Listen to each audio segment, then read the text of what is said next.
హరే కృష్ణ. మనకి ఎన్నోసార్లు సందేహాలు, అయోమయం వలన నిర్ణయాలు తీసుకోలేకపోతాము.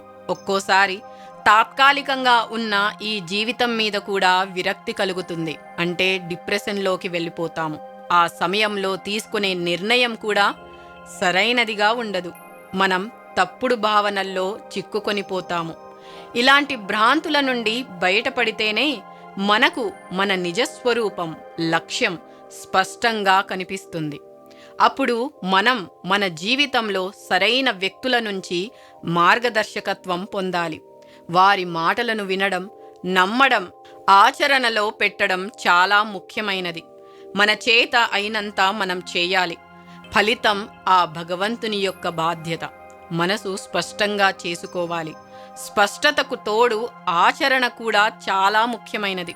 సరిగ్గా ఈ విషయమే మహాభారతంలో అర్జునుని విషయంలో కూడా జరిగినది.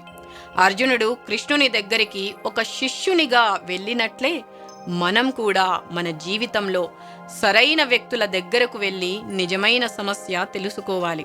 భగవద్గీత 2వ అధ్యాయం 7వ శ్లోకంలో అర్జునుడు ఈ విధంగా చెబుతున్నారు: కార్పణ్య దోషోపహత స్వభావ పృచ్ఛామి త్వాం ధర్మ సమ్మూఢచేతాః యచ్ఛ్రేయః సాన్నిశ్చితం బ్రూహి తన్మే శిష్యస్తేహం షాధిమాం త్వాం ప్రపన్నం. అంటే నా లోపల ఉన్న కార్పణ్య దోష కారణం చేత నేను స్వధర్మ విషయంలో మోహం చెంది శాంతిని కోల్పోయాను. ఇటువంటి స్థితిలో ఏది నాకు మిక్కిలి హితకరమో నిశ్చయముగా తెలుపమని నిన్ను నేను అడుగుచున్నాను. నేను ఇప్పుడు నీ శిష్యుడను మరియు శరణాగతుడను. దయచేసి నాకు ఉపదేశం చేయుము అని అర్జునుడు శ్రీకృష్ణ భగవానునితో అడుగుతున్నారు. ఈ శ్లోకంలో శిష్యస్తేహం షాధిమాం త్వాం ప్రపన్నం అంటే ఈ శ్లోకంలో అర్జునుడు భగవంతుడైన శ్రీకృష్ణుణ్ణి తన గురువుగా అంగీకరించి పూర్తిగా శరణాగతి చెందుతున్నాడు. ఇంతవరకు అర్జునుడు కేవలం తన మిత్రుడిగా, స్నేహితుడిగా కృష్ణునితో సంభాషించాడు.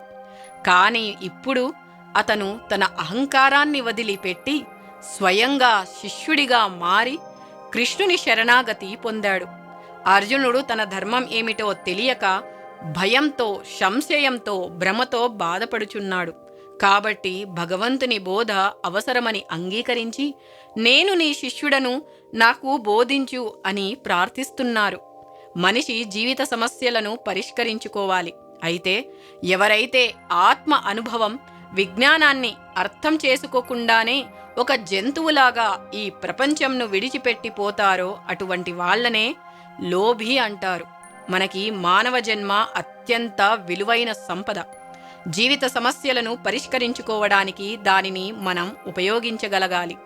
మనకున్నటువంటి మానవ దేహం అనే ఈ సంపదను మనం సరిగ్గా ఉపయోగించుకోలేకపోతే అప్పుడు మనం లోభి అవుతాము.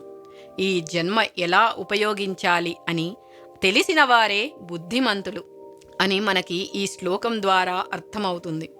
అదేవిధంగా గురువు లేని విద్య గుడ్డి విద్య అంటారు. కనుక ప్రతి ఒక్కరికి ప్రామాణికమైన గురువు అంటే ఆధ్యాత్మికంలో, భక్తిలో కూడా ఒక దారి చూపించే వ్యక్తి తప్పకుండా అవసరం. అర్జునునికి వలె మనకి కూడా ప్రేరణ ఇచ్చే కృష్ణుని ద్వారా ఇవ్వబడిన ఈ భగవద్గీతను దయచేసి మనమందరం తప్పకుండా చదువుదాము. హరే కృష్ణ.